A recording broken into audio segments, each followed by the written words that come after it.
Kembali lagi bersama Cila masih.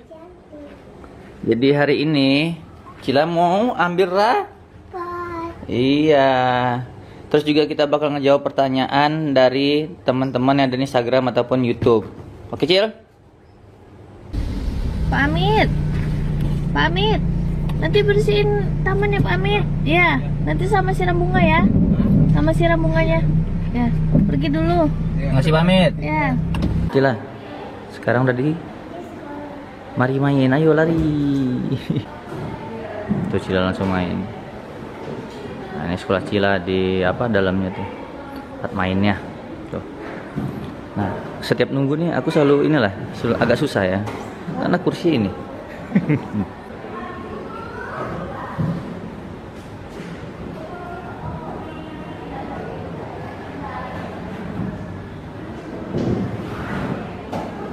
Jadi kita bakal jawab pertanyaan ini sekaligus dua nih dari dua orang, tapi bersangkutan pertanyaannya. Nanti Bu Abi bisa menjawab. Yang pertama tuh nanya tuh jaraknya berapa bulan dari keguguran ke hamil lagi. Yang kedua itu pertanyaannya itu pakai promil apa. Nah kalau ini juga nanti bisa aku bantu jawab. Oke, jawab dulu Bu Abil. Yang pertama Bu Abil, yang apa jaraknya berapa lama Bu Abil? Jadi aku mau jelasin dulu bahwa aku keguguran di 15 Februari 2023. Nah, setelah keguguran itu dan aku kontrol ke dokter, dokternya itu menyarankan aku untuk netralisasi rahim dulu selama 1 bulan. Jadi kita boleh HB, tapi tidak corot di dalam. Itulah. Apa bahasa Indonesianya? Ya, tidak cor di dalam atau pakai kondom. Gitu. Yang penting jadi, tidak cor di dalam dulu, netralisasi dulu. Jadi biar ibaratnya tuh si rahimnya tuh bernafas, istirahat lah kayak gitu. Nah, setelah 1 bulan itu berarti aku HB lagi itu dan memulainya lagi dari awal itu dari bulan April. Berarti April, Mei, Juni. Nah, Juni itu aku ketahuan hamil itu di bulan Juni setelah aku pulang dari Tembilahan. Berarti nggak nyampe 3 bulan sebenarnya sih. Itu nggak nyampe 3 bulan udah jebol lagi. Hamil lagi, alhamdulillahnya. Kalau misalnya ditanya kenapa bisa cepat banget ya, aku keguguran udah 1 tahun tapi belum hamil-hamil lagi. Nah, kayak yang pernah aku jawab juga di story kemarin, sebenarnya kan kalau kita lagi hamil itu kita harus dan wajib banget minum asam folat. Nah, menurut dokter objinku asam folat itu tetap wajib diminum walaupun kita udah nggak hamil lagi pasca keguguran, karena tapi kita mempunyai rencana untuk hamil lagi. Iya gitu, asal kita punya rencana untuk hamil lagi. Jadi si dokterku itu bilang kamu jangan nunda-nunda lagi ya. Walaupun kamu beres keguguran, kamu nggak boleh nunda-nunda lagi. Jadi beres kamu udah netralisasi rahim, kamu langsung coba lagi aja untuk hamil gitu. Jadi selama aku beres keguguran, aku nggak pernah stop 1 hari pun untuk minum asam folat. Jadi setiap hari aku minum asam folat sampai aku bener-bener hamil. Dan alhamdulillah memang sarannya dokter tuh bener-bener manja banget. Jadi nggak nyampe 3 bulan lah. Pokoknya dari April ke Juni tanggal 9 itu aku udah ketahuan aku hamil. Gitu guys. Terus kalau masalah kayak promil, sebenarnya aku sama Abil tuh tidak ada promil apapun ke dokter sejujurnya. Cuman promil kita itu tuh ya sewajarnya orang aja. Karena waktu itu dari jaraknya kita pengen yang anak kedua, itu kan kita nunggunya 1 tahun ya, 1 tahun lamanya baru dikasih Abil hamil.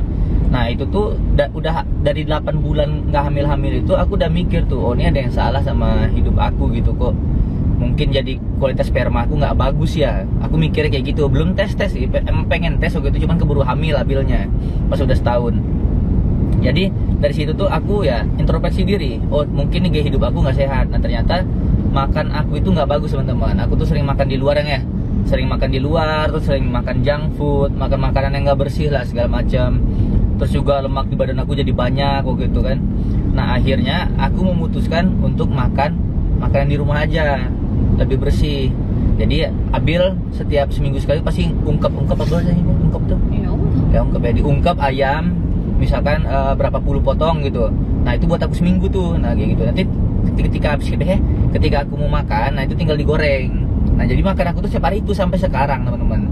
Hamil itu kan kita nggak bisa melulu kayak menyalahkan mungkin nih istrinya nih gini ya kan, bener kan? Makanya suami juga harus introspeksi. Mungkin gaya hidup suaminya yang salah, mungkin kurang apa suaminya. Terus olahraga juga kamu nggak putus kan? Iya, olahraga aku juga nggak putus. Nah terus juga aku konsumsi vitamin, teman-teman. Pas udah 8 bulan itu yang aku mulai ganti gaya hidup.